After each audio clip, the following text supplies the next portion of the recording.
उद्धव ठाकरे मराठवाड्यातल्या अतिवृष्टीग्रस्त भागाच्या दौऱ्यावर आहेत आणि आज त्यांनी नांदेडसह हिंगोलीमध्ये अतिवृष्टीग्रस्त शेतकऱ्यांशी संवाद साधला।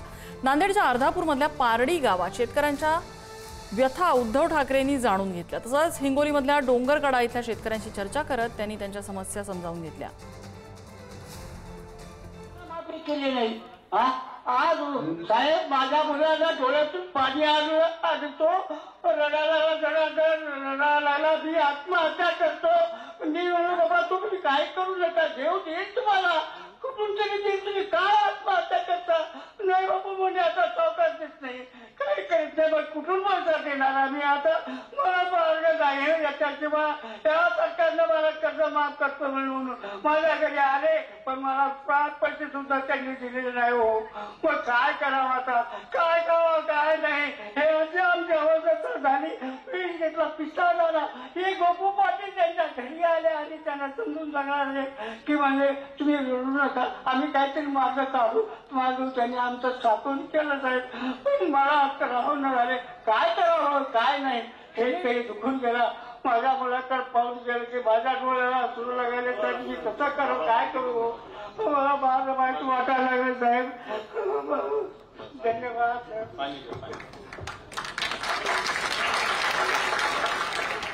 पहिलं म्हणजे जे पॅकेज जाहीर झाले ते पॅकेज तुम्हाला मान्य आहे का? कारण मुख्यमंत्र्यांनी काय सांगितलं, आतापर्यंत इतिहासातलं सगळ्यात मोठं पॅकेज 31,800।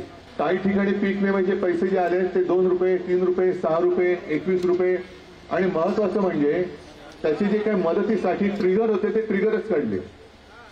आता ट्रिगर काढल्यानंतर मिळणार काय?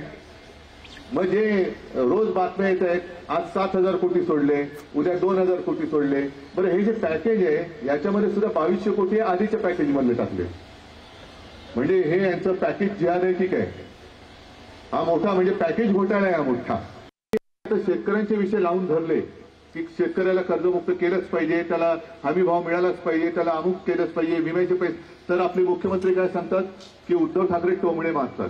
तुमच्या आयुष्याबद्दल तुम्हाला न्याय मागितला तर तो टोमणा आहे आणि विकासाचं बोलत नाही। काय विकासाचं बोलायचं? यांच्या उरावरनं न्या शक्तीपीठ महामार्ग हे बोलू मी?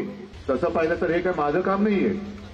तुम्ही म्हणालात आता दादा की मी कर्जमुक्ती केली, माझं कर्तव्य म्हणून मी केली, मी काय उपकार नव्हते केले। आणि आज तर मी कोणीच नाहीये, माझा तो पक्ष पण चोरलाय, वडील पण चोरले, चिन्ह चोरले, सगळं चोरले, पण माझी माणसं जागेवर आहे, ती नाही तुम्ही चोरू शकत। यावेळेला परिस्थिती अशी भयानक आहे की कर्जमुक्ती हा एक प्राथमिक उपचार आहे। त्याच्यानंतर जी जमीन ज्याचं नुकसान झालेलं आहे तिला 50,000 रुपये हेक्टर, ह्या 2 मागण्या आपल्या प्रामुख्याने आहेत। मग त्याच्यानंतर ज्यांची जनावरं वाहून गेले आहेत ते फोटो सुद्धा हृदयद्रावक आहेत, त्यांना त्यांच्या नुकसान भरपाईचे पैसे मिळाले पाहिजेत। थोडक्यात काय की नुसती शेतीची जमीन वाहून नाही गेलेली आहे, तर शेतकऱ्याचं आयुष्य वाहून गेलेलं आहे। आणि त्या वाहून गेलेल्या आयुष्याला जर आत्ता आपण आधार नाही दिला तर उद्या काय करणार?